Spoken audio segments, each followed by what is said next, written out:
한일 경제 갈등 이후 외교 당국이 오늘 처음으로 단독으로 얼굴을 마주합니다. 내일 일본의 화이트리스트 배제를 하루 앞두고 이번 경제 갈등의 중대 분수령을 맡고 있습니다. 우리 정부와 재계는 총력 대응 움직임을 보이고 있습니다. 취재 기자에게 자세한 내용 들어보겠습니다.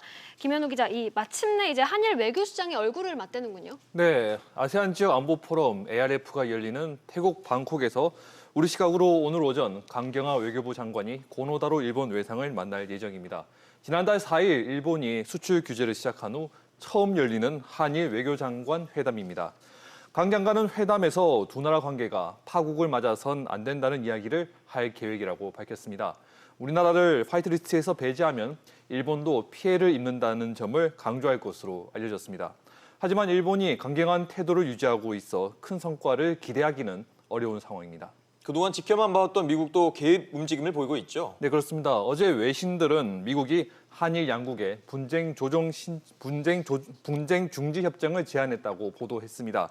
일본에는 화이트리스트 배제를 중단하고 우리나라에는 압류한 일본 기업 자산의 현금화를 보유하는 조건을 제시했다고 합니다. 마이크 폼페이오 미국 국무장관도 방콕으로 오는 비행기 안에서 두 나라 외교장관을 만나 나갈 길을 찾도록 장려하겠다고 말했습니다. 내일 있을 한미일 3자 회담에서 미국이 중재안을 공식 제안할 것이란 관측도 나오고 있습니다. 미국이 적극적으로 나선다면 한일 양국은 휴전할 명분이 생기는데요. 하지만 일본은 완강한 태도를 유지하고 있습니다.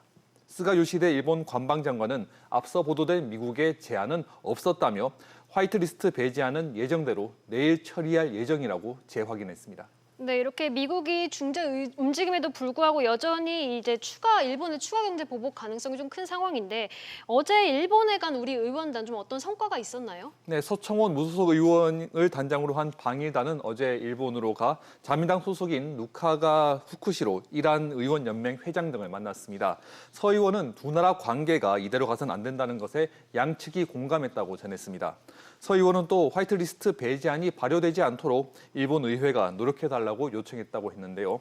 하지만 일본 의원들은 일본 수출 규제가 정당하다고 주장하는 등 양측 이견을 확인했습니다. 네, 우리 정부는 화이트리스트 배제를 염두에 두고 대책을 준비하고 있죠. 네, 어제 오전 일본 수출 규제 대책 민관정 협의회가 첫 회의를 열었습니다.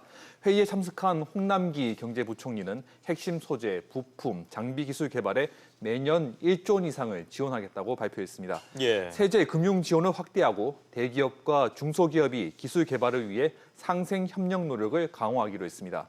하지만 단기간에 소재 부품의 대일 의존도를 낮추고 국산화율을 높이겠다는 정부 대책의 비현실성을 지적하는 이야기도 있었습니다.